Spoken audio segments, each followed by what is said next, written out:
JP जयंती में आज लखनऊ में जबरदस्त सियासत चल रही है। जेपी सेंटर जाने से रोके जाने पर अखिलेश यादव ने सड़क पर ही जयप्रकाश नारायण की प्रतिमा माल्यार्पण कर दिया।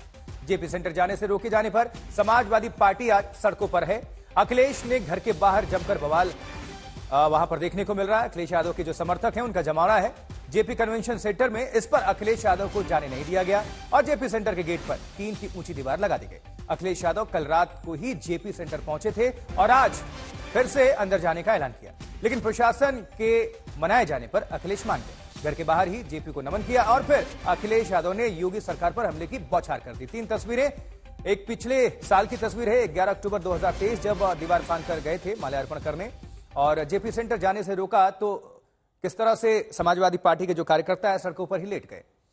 और 11 अक्टूबर यानी आज 2024 की तस्वीर, घर के बाहर माल्यार्पण कर दिया और वहां पर सैकड़ों की संख्या में समाजवादी पार्टी के जो कार्यकर्ता हैं उनका जमावड़ा है, जमकर नारेबाजी कर रहे हैं सरकार के खिलाफ और समाजवादी पार्टी के पक्ष में। तो जेपी की जयंती और इस पर देखिए पूरा बवाल सियासत। अखिलेश यादव ने कहा क्या है, सुनते हैं।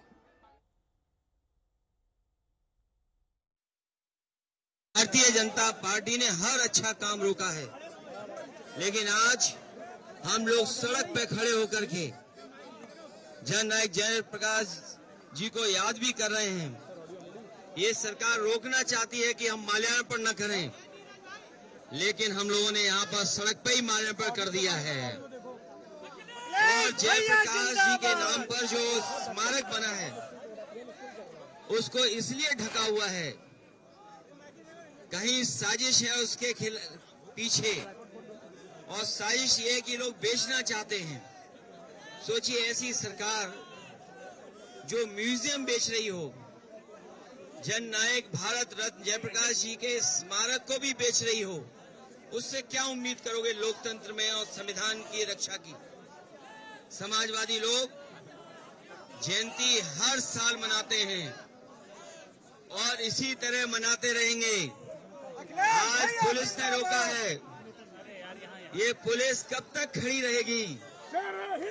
जैसे ही पुलिस हटेगी हम लोग फिर जयंती को मनाएंगे, वहीं पर मनाएंगे। तो लखनऊ की सड़कों पर जेपी के बहाने ही अखिलेश और योगी एक बार फिर से आमने सामने हैं। दोनों तरफ से एक सियासत देखने को मिल रही है, उबाल देखने को मिल रही है। हाई वोल्टेज ड्रामा भी लखनऊ की सड़कों पर हमें देखने को मिला जब समाजवादी पार्टी के जो कार्यकर्ता हैं वो सड़कों पर ही लेट गए, प्रदर्शन कर रहे हैं। चलिए अभी क्या हालात हैं आप सभी को अपडेट कराएंगे। कुमार अभिषेक के पास ले चलेंगे, हमारे संवाददाता उस वक्त लखनऊ में ही मौजूद हैं। कुमार, क्या अभी भी सड़कों पर समाजवादी पार्टी के कार्यकर्ताओं की मौजूदगी है? और तस्वीरें भी दिखाते रहिए, जानकारी भी पहुंचाते रहिए, अभी क्या हालात है? बिल्कुल, देखिए थोड़े बहुत कार्यकर्ता अभी भी सड़कों पर हैं, मौजूद हैं बैरिकेटिंग के पास, लेकिन हम आपको अभी ताजा हाल पार्टी दफ्तर का दिखा रहे हैं। अखिलेश यादव ने वहां माल्यार्पण किया, संबोधन दिया, मीडिया को ब्रीफ किया और उसके बाद अखिलेश यादव अपने पार्टी दफ्तर पहुंच गए हैं। इस वक्त वो पार्टी दफ्तर के भीतर मौजूद हैं और सीनियर नेताओं के साथ चर्चा कर रहे हैं। और ये वो मूर्ति है, ये वो प्रतिमा है आदम का, जिसे वो लेकर के आए थे और अब ये पार्टी दफ्तर आ गई है उसी गाड़ी पर जिस गाड़ी से इसे बाहर निकाला गया था और यहीं पर अखिलेश यादव ने माल्यार्पण किया था उनके तमाम बड़े कार्यकर्ताओं के साथ। और अब जो कार्यकर्ता हैं वो इनके साथ अपनी तस्वीरें और सेल्फी ले रहे हैं। तो ये तो इस वक्त की स्थिति है कि अब ये बवाल जो उठा था कल शाम से वो अब शांत हो गया है, क्योंकि अखिलेश यादव बाहर निकले, उन्होंने माल्यार्पण किया, अपने लोगों को संबोधन दिया और उसके बाद अब वो पार्टी दफ्तर पहुंच गए हैं। लेकिन इसका जो सियासी पहलू है वो बड़ा है। दरअसल आखिर एक काम जिसे कि हर साल समाजवादी करना चाहते हैं कि जेपीएनआईसी सेंटर चूंकि मुलायम सिंह के वक्त का है, अखिलेश यादव ने इसे बनाने की पूरी कोशिश की थी और लगभग ये 50-60% बनकर तैयार था। इस सरकार ने भी उसमें 70 करोड़ से ज्यादा की रकम उसमें लगाई है।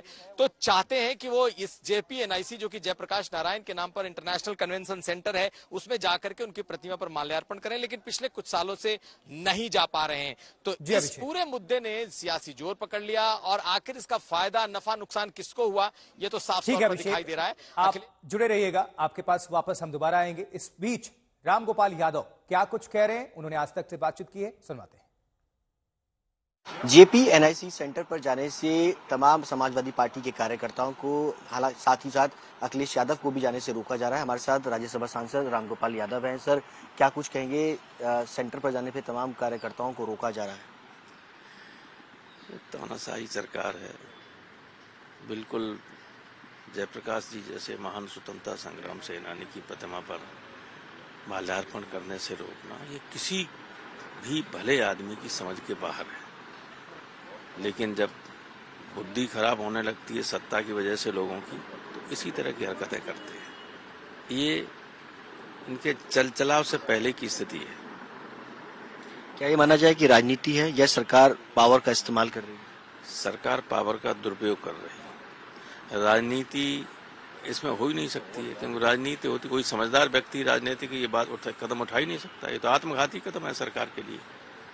अखिलेश यादव, तमाम पार्टी के कार्यकर्ता जो हैं वो अपने घर से बाहर आ गए। सड़कों पर जबरदस्त हंगामा जो है वो इस वक्त चल रहा है। वो तो रहेगा ही। जयप्रकाश जी के समर्थक इतने हैं। जयप्रकाश जी ने आजादी की लड़ाई में जो लोगों को सिखाया आंदोलन करना, जेल तोड़ के चले गए थे नेपाल में जब उन्हें बंद थे, तो फिर कार्यकर्ता तो उनके समर्थक हैं, उनके लिए कुछ भी कर सकते हैं शांतिमय तरीके से। आपने कार्यकर्ताओं को क्या अपील जो है वो की है? हमने तो कहा है कि अखिलेश को जो घेरे हुए घर से नहीं निकलने दे रही, तो कार्यकर्ता लखनऊ पहुंचे, आसपास के जिलों के सभी। बहुत बहुत शुक्रिया बातचीत करने के लिए रामगोपाल यादव, जिनका साफ तौर पर कहना है कि तमाम कार्यकर्ताओं से अपील की है कि ये ज्यादा से ज्यादा लखनऊ पहुंचे, अखिलेश का समर्थन करें। कैमरा पर्सन अंकित सिंह के साथ सुशांत मेहरा, दिल्ली, आज तक। वहीं बीजेपी नेता मुख्तार अब्बास नकवी, उन्होंने भी आज तक से बातचीत की है। क्या उनका कहना है, सुनिए।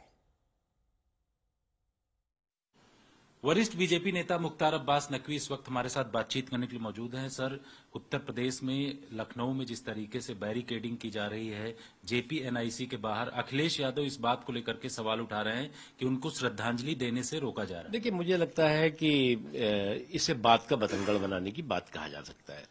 सबको याद है अच्छी तरह से कि जब कांग्रेस पार्टी ने इमरजेंसी के नाम पर देश के लोकतंत्र को, देश के जो जनतांत्रिक मूल्य हैं, मर्यादाएं हैं, उनको और संविधान को बंधक बनाने की कोशिश की थी, उस वक्त जयप्रकाश नारायण जी के नेतृत्व में सभी दलों ने, उसमें समाजवादी भी थी, जनसंघ भी थी, सभी दलों ने गैर कांग्रेसवाद के नारे के साथ एक बड़े आजादी की दूसरी जंग को शुरू किया था, संग्राम को शुरू किया था। उसमें सफलता भी मिली थी। लोकनायक जयप्रकाश नारायण उसके नायक थे। हम सब उस आंदोलन से निकले हुए लोग हैं। मुझे लगता है कि जयप्रकाश नारायण जी की चाहे वो जन्मतिथि हो, चाहे पुण्यतिथि हो, या कोई भी अवसर हो, उसके उस पर जो है वो उनको श्रद्धा सुमन अर्पित करना जो है वो किसी को रोका थोड़ी जा सकता है। आप अगर उसके नाम पर अगर सियासत कर रहे हैं और उसको जो है वो बात का बतंगड़ बना करके उसके सियासी गुड़ा भाग करने की कोशिश कोई कर रहा है, तो उससे उनको फायदा होने वाला नहीं है।